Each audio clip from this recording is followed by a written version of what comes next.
What is going on, guys? This is the Club of the Man 1993. We're back here for some more baseball news.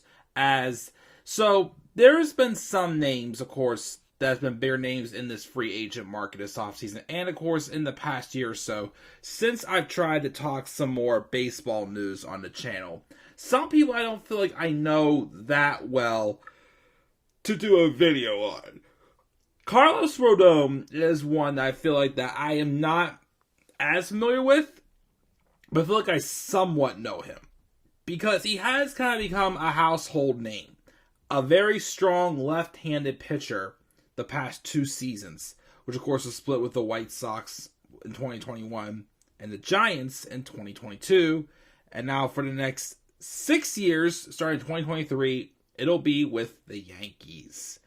Other than, of course, the Yankees re-signing Aaron Judge, they really didn't do anything huge yet this offseason.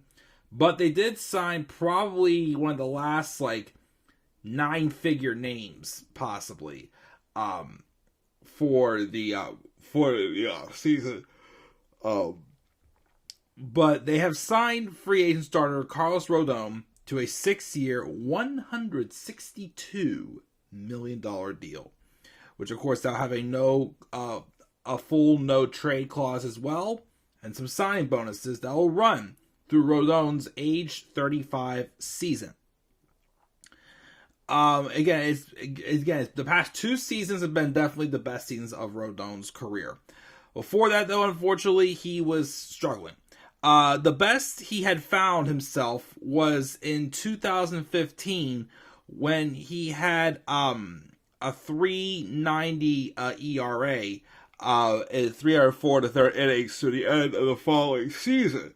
So for a while, he was on a little bit of a roll, but then again, injuries started to stack up for him. He lost some chunks, and when he was healthy, he was not really performing as strong.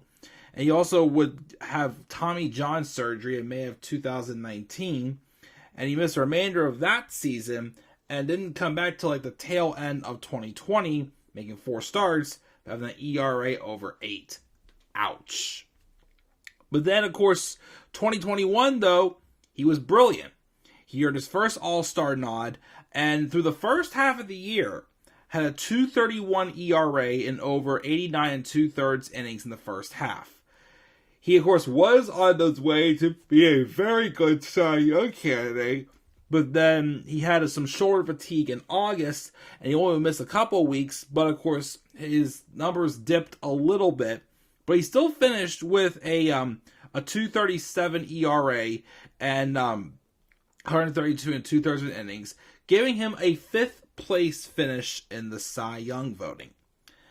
And then, of course, the velocity did scare, but, he still, would sign a 2-year deal, $44 million guaranteed, with an opt-out clause after, of course, year 1 with the Giants. And in 2022, he just took off and probably had the best year of his career again.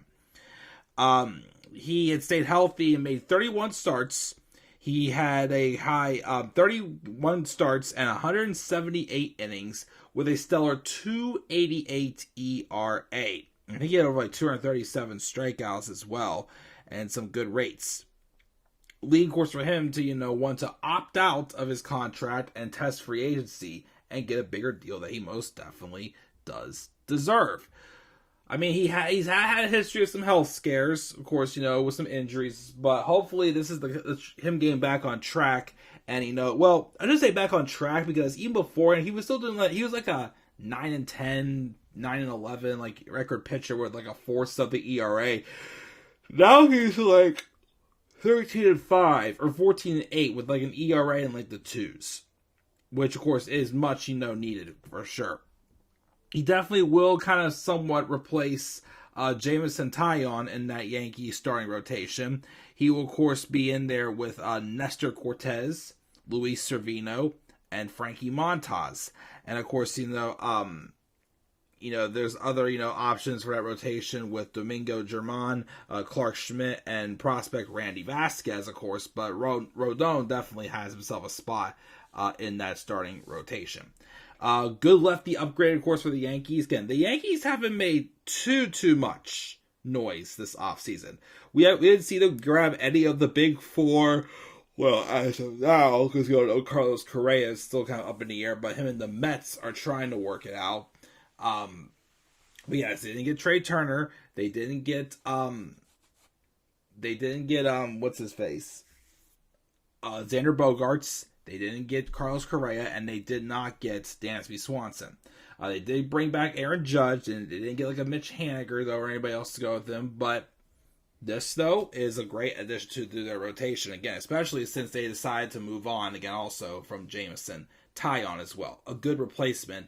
Just again, hopefully he stays healthy and he does, remain consistent, and he does indeed pitch as strong as he has the past two seasons, and we should be good from there. That's my brief thoughts, guys, on Carlos Rodon signing a 6-year contract with the Yankees, as he was asked for like a 6 or 7 year deal in that price range for sure, but it's working out good for me. So guys, what are your thoughts on Carlos Rodon signing with the Yankees? Make sure you guys leave your thoughts down in the comments section below.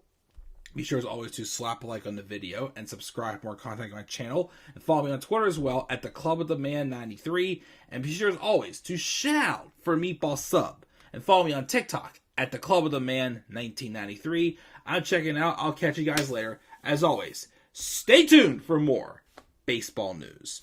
And have a very, very great rest of your evening, guys. Peace out, everybody. Yeah, no one will surprise. There's no